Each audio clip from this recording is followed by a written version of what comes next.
السلام علیکم۔ آج کی کتاب حکایات بوستان سعدی، نظر ذیلی صاحب کی کتاب ہے یہ۔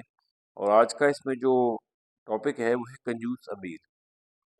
بیان کیا جاتا ہے کہ ایک شخص کافی مالدار تھا، لیکن کنجوس اتنا تھا کہ وہ نہ اپنے اوپر خرچتا تھا نہ اپنے بال بچوں پر۔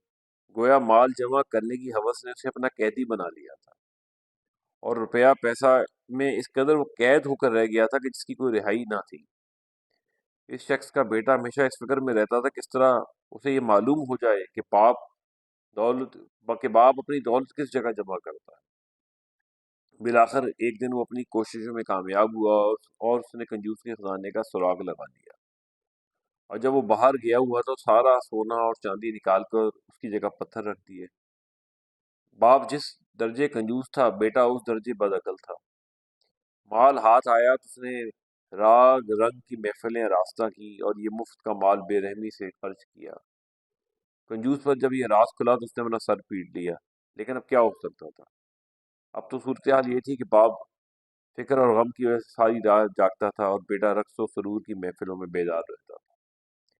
مال ضائع ہونے سے پہلے اگر وہ کنجوس کی بات سمجھ لیتا تو یقیناً فائدہ پہنچ سکتا تھا کہ مال تو اس لیے ہوتا ہے کہ انسان اپنے بال بچوں کی جائز ضرورتوں اور بھلائی کے کاموں میں خرچ کرے۔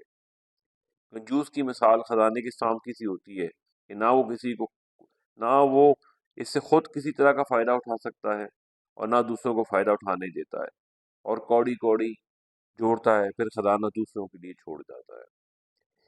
حضرت سعدی نے اس حکایات میں بخیلی کی مذمت کی ہے اور ایسے لوگوں کو اور ان کے انجام کی طرف توجہ دلائی ہے جس سے وہ لازمی طور پر دوچار ہو جاتے ہیں۔